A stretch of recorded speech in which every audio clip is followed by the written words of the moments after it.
The broadcast is now starting. All attendees are in listen-only mode. Hi everybody, and welcome today to today's webinar.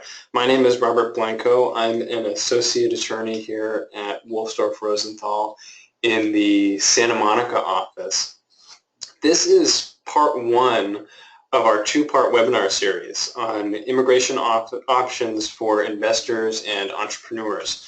So today I'm going to focus on the temporary visa options.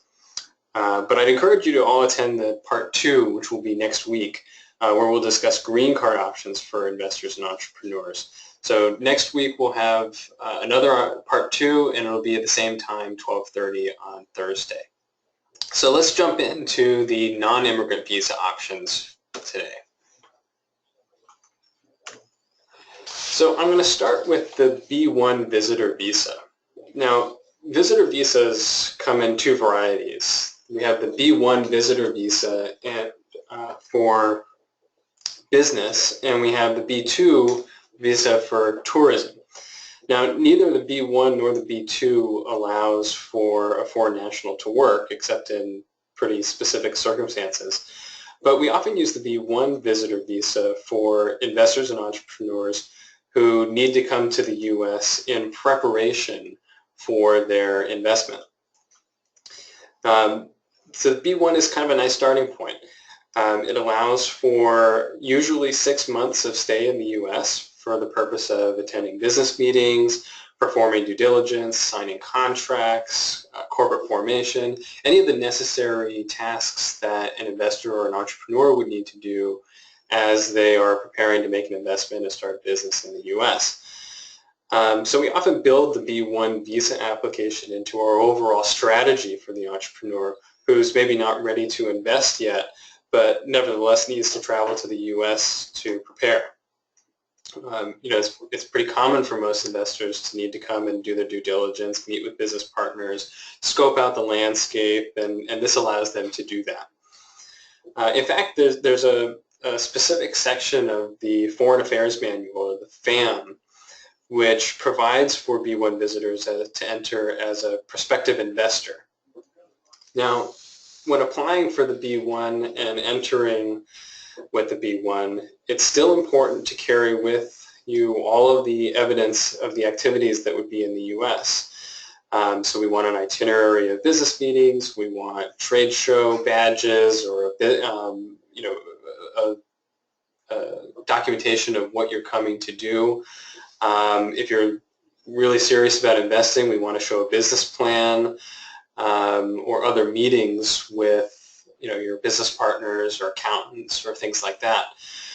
And of course, we still want to show the regular documents that we always recommend our clients to show, which is a return airline ticket, proof of ties to your home country, and the financial ability to support yourself to demonstrate that this is still a non-immigrant visa. You're still coming temporarily, and the intent should be to come in for a temporary period and return to your home country.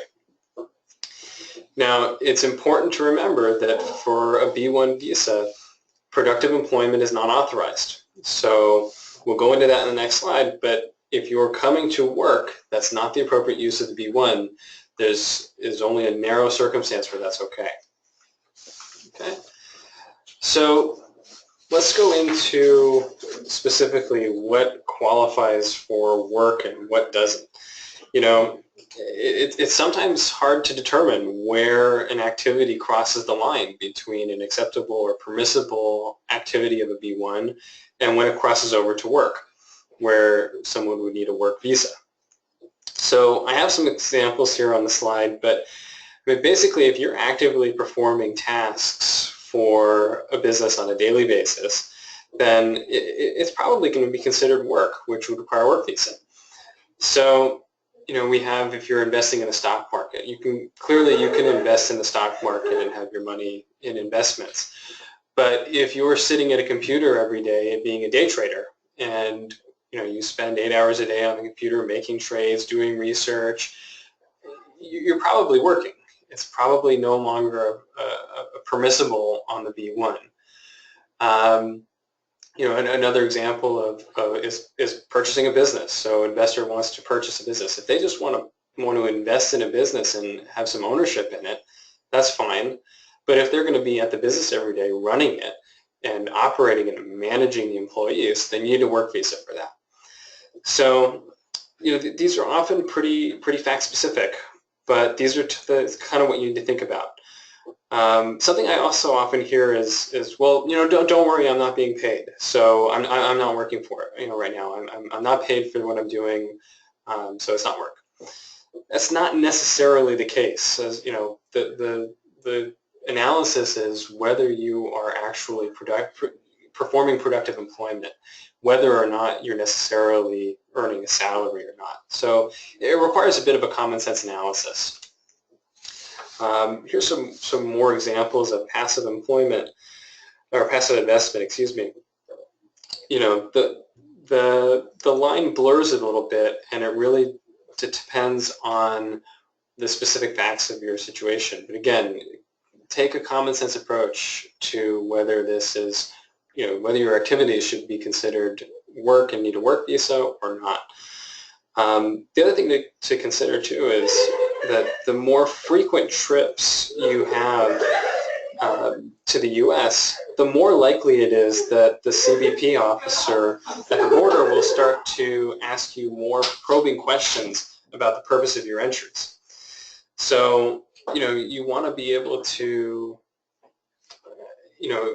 have that in the back of your mind when you're coming to the U.S. If you're coming to the U.S. and you've been coming frequently, the CBP officer may say, well, are you really coming for permissible B1 activities, or are you really coming to work for the business? So it's something that you need to think about ahead of time. But the B1 is still a very good option for someone who is preparing for their investment, needs to do some due diligence, and wants to get the ball rolling with their investment before they really take the plunge.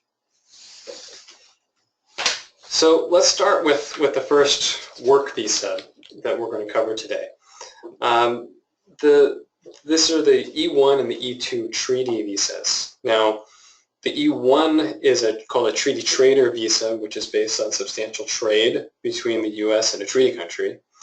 And the E2 is a treaty investor visa, which is based on a substantial investment in a company in the United States. Both have the word treaty in their names. So that means that the U.S. must have a qualifying treaty with a foreign investor's country of citizenship in order for that investor to be eligible to apply for either an E1 or an E2. So I've included on here a link to the list of treaty countries so you can check whether your citizenship qualifies. But most countries in Western Europe will qualify. Parts of Asia, parts of the Middle East also have treaties. Canada and Mexico have treaties through NAFTA. But the notable exceptions are the BRIC countries. Brazil, Russia, India, and China do not have E2 treaties. So if you only have citizenship in one of those countries, then you're not eligible for the E2 or the E1 visa. Now, e-visas are a good option for those who either want to start up a new company or if they want to buy an existing company. Both of those are permissible on the E1 or the E2. We'll get into kind of the specifics of what needs to be proven for the E1 and the E2. Procedurally, for the E1 and the E2, applicants apply directly at an embassy or a consulate in their home country. So there's no need to apply with USCIS first.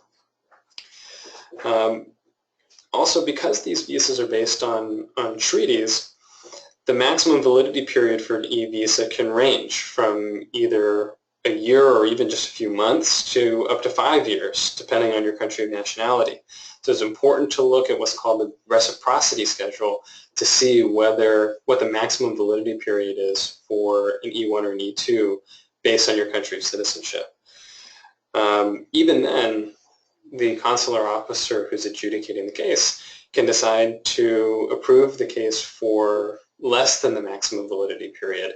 If in their discretion they decide that the company maybe isn't quite ready for a full 5-year visa, or if they want to give a chance to the investor to kind of get the business off the ground, and then they want to relook at the case in a couple of years after the company has a chance to begin operations. Each time, regardless of the validity of how long the validity of the visa is, each time you enter with an E1 or an E2 visa, you should be allowed to stay in the U.S. for 2 years at a time. Okay. So let's go dig down into the E1 a little bit. For the E1 visa, we need to show that at least 50% of the U.S. company's trade is between the treaty country and the United States. So when adjudicating the case, the consular officer is going to look at both the value of the trade and the quantity of the trade. So it's important to show multiple shipping invoices, freight bills, all of those kind of documentation. One large shipment alone may not qualify for an E1. We want to show that there's substantial regular trade between the two countries. So we're looking at a typical import-export model. But you can be kind of creative. You're not necessarily limited to a business where you have shipping containers going back and forth between the two countries. You can have trade, a substantial trade between technology or services. So you want to maybe think a little bit outside the box. Maybe an E1 is still an option depending on the circumstances of the business. Now, the E2 visa is based on a substantial investment in the United States. There's no minimum or exact dollar amount for the investment. Substantial is really dependent on what the needs of the company are. Typically, we recommend clients that the minimum investment you really want to see is $100,000 to $150,000. Anything less than that is doable, but it can be a little more difficult. Generally, a larger investment signifies a little stronger of a case. But again, it's dependent on the business. I mean, if you have a $150,000 investment into a nuclear energy plant, it's probably not going to be considered substantial. But there are some services companies that just don't require a large investment to get off the ground and be operational. So it really depends on what the business is. The investment also must be placed at risk. Now, at risk means that the funds must be spent on the business. The necessary startup costs, incorporation, employee salaries, all kinds of things like that. It's not enough for the E2 visa to have cash sitting in a company bank account. That's not considered an at-risk investment because it's too easy for the investor just to pull the money right back out and not create an investment in a viable business. Oops, looks like we're having a little bit of technical difficulties here. 1 second here.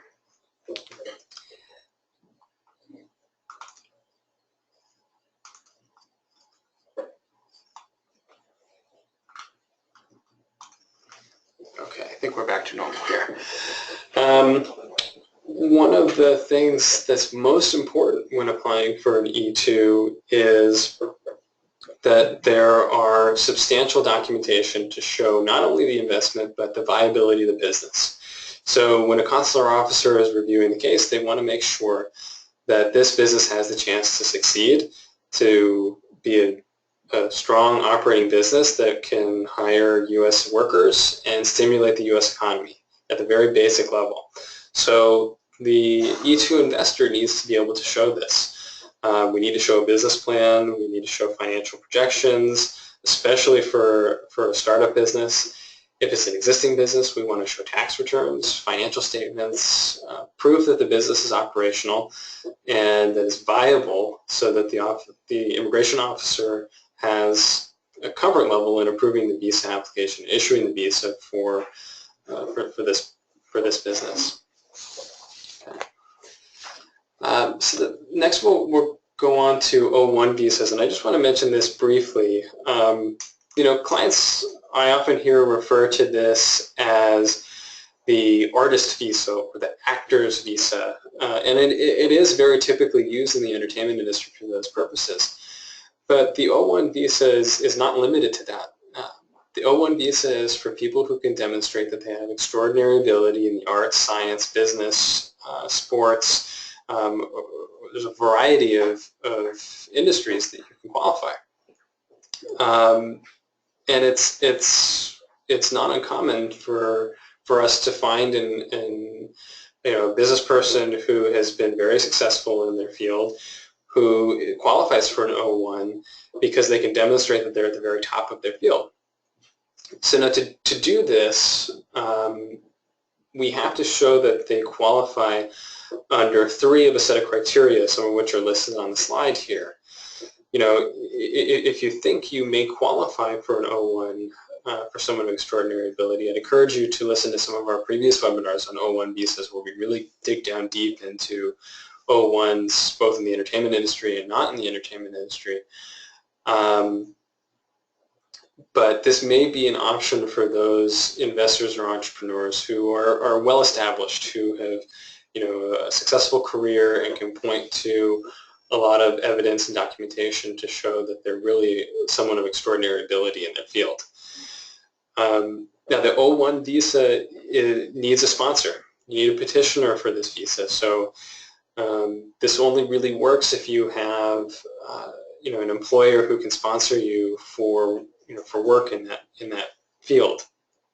It does not allow you to just come in and work for yourself or kind of set up a sole proprietorship and just do your own thing. You need an employer to sponsor you on the O1.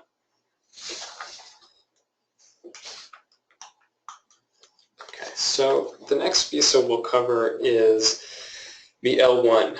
Now the L1 is an intra-company transferee visa. So this allows for the transfer of employees from a foreign office abroad to the company's U.S. office. And this also comes in 2 varieties. We have the L1A, which is a visa for managers or executives. And we have an L1B, which is for specialized knowledge professionals.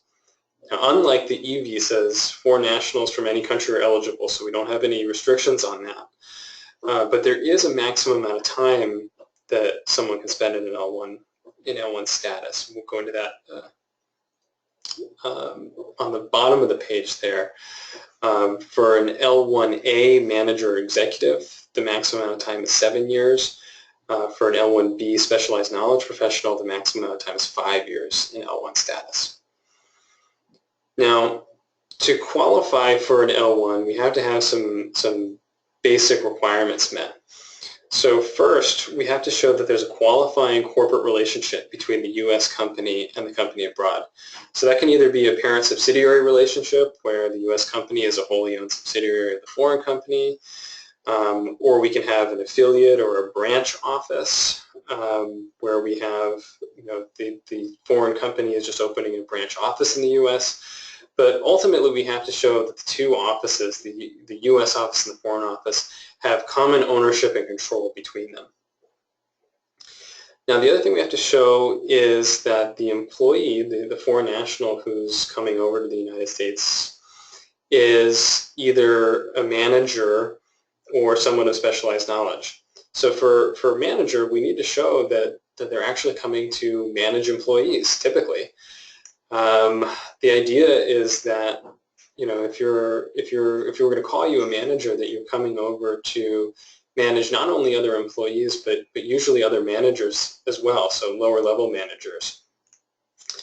The other way that you can qualify as a manager if you don't necessarily manage a high number of employees is if you are coming over to manage an essential function of the business. So if you manage an important function for the business here in the U.S., but don't necessarily manage a number of employees, that can still qualify for an L1A. Now, I have here on the slide the length of the visa. When we have someone who's coming over to start up a new company in the U.S. Or new branch office in the U.S. that doesn't currently exist, we call that a new office L1. So a new office L1 is for an office that's been operating in the U.S. for less than a year. And in that case, they can only approve the visa for 1 year, after which the applicant will have to reapply in extensions of, for extensions in 2-year increments. If the business is already established and operating and running and has been running for more than a year, then the first visa that can be applied for can be issued for 3 years. And then you can apply again in 2-year increments up to the maximum of 5 or 7, depending on whether you're an L1A or an L1B. Okay. Now, for the foreign national investor or entrepreneur, we have to show that they've been working in a managerial or a specialized knowledge capacity for at least one of the previous 3 years before coming to the United States, and that they'll be working in the United States again in either a managerial or a specialized knowledge capacity. So the key here is to provide a very detailed job description and to document precisely what the job entails. So it's not uncommon for USCIS to really question this aspect with the request for evidence. They really want to make sure that we're not just calling someone a manager, but they're actually managing employees or they're actually managing an essential function. Oftentimes it's helpful to show that there's support staff and other employees involved who can take care of some of the administrative functions that really truly allows the foreign national to manage the business. So those are some of the things that we really want to keep an eye on. Again, employees, we want to show that there's a number of employees. We want to show, especially for a new office, that there's a business plan and that there are financial projections and that the company is really going to be a viable business here in the U.S.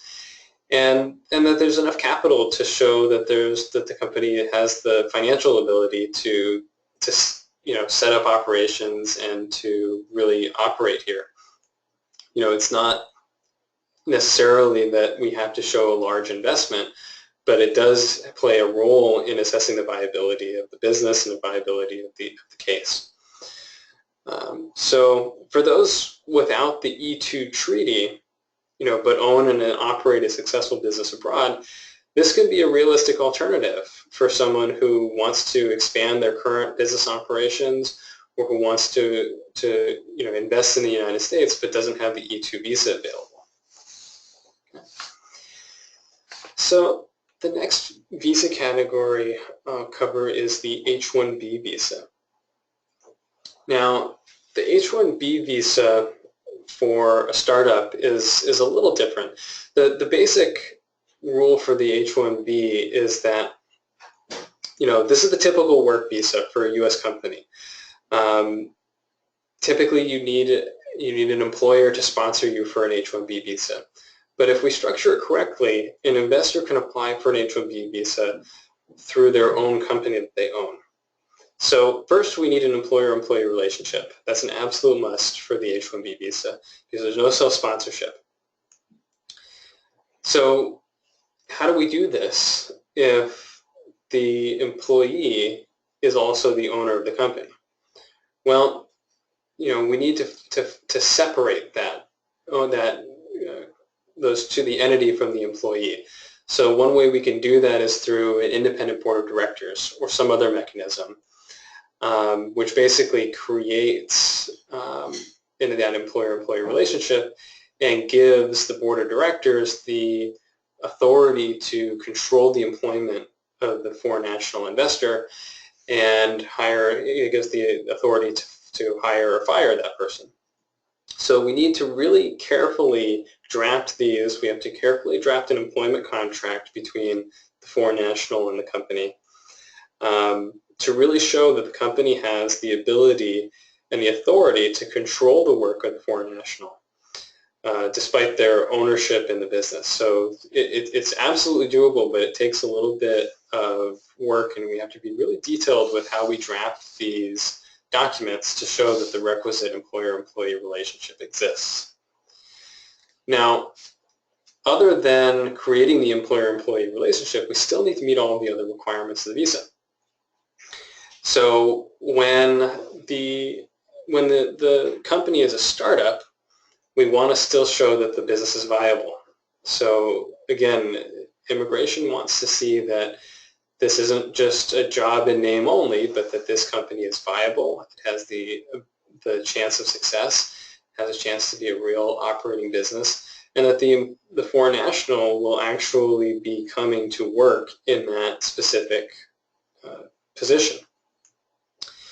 So for small companies, USCIS can question whether they're actually coming to work in that position or if they're really just doing administrative tasks. So it's important to show that the company has the necessary infrastructure in place, so be it other employees in the company or outside contractors that will allow the foreign national to actually perform the duties of the specialized position for the H-1B visa. We also need to show that there's a physical location where the H-1B employee will work. That's very important, as I'll get into in the next slide, for prevailing wage issues. So we want to just show that this isn't so difficult when the company is a large company and has been established, but when it's a new company that's recently started, we really want to take some time to document this part of it so that USCIS has a little bit of comfort level with what the application, what the foreign national is coming to do. Now, H-1B employees must be paid a prevailing wage.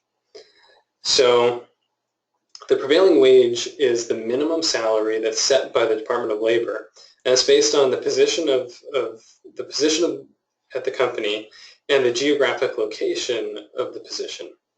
So for a CEO position, this is often pretty high salary.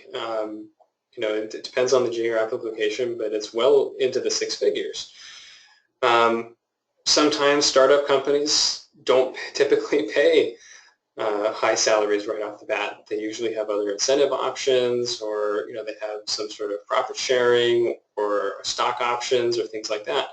So it's really important to have that in mind when structuring a startup company. On the H, the position must be paid whatever the prevailing wage is. Now, if they're not a CEO, if they're maybe a marketing manager or some other position, maybe it has a lower salary, but it has to still qualify for an H-1B specialty occupation. Okay, so the specialty occupation requires that it says that the minimum requirement for the position must be at least a bachelor's degree in a specific specialty.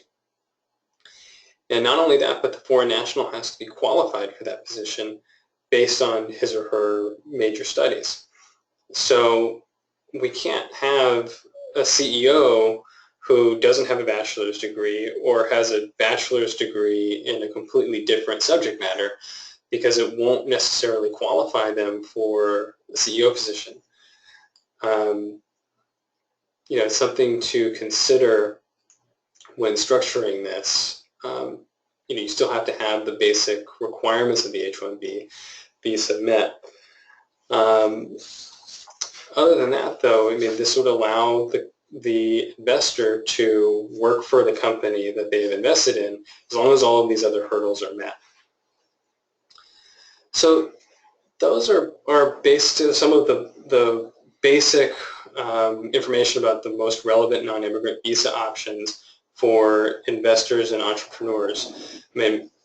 Each investor and each specific company will have unique circumstances. So some options may work for some and not work for others. But hopefully this has given you some ideas of what options are available and how we can kind of come up with some creative solutions for how to structure a visa application to get an investor or an entrepreneur here in the U.S. We are hopeful that, with any chance of immigration reform in the future, that this will be one of the areas that they focus on. We've had, talk in the past of specific visa categories or advanced parole for entrepreneurs and people who are really innovating in business. But so thus far, we're really stuck with these categories for the time being. So we have to be creative with how we structure them, and hopefully we can find a good solution for an investor who needs to come in and wants to create a business here. So we're just about out of time, but if we have any questions about this presentation, or if you'd like to inquire further about some of these options, my contact information is on the screen. I'd be happy to go over any of these options in more detail, and I'd be certainly happy to discuss your case with you and see what options are available. So I'd like to thank you all for joining. We're really thrilled to have you with us. And like I said, please join us again next week for part 2 of this series, where we'll talk about green card options for investors and entrepreneurs. And in the meantime, I hope you have a great day, and thanks again for joining.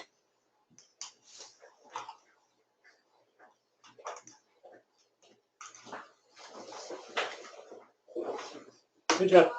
All right.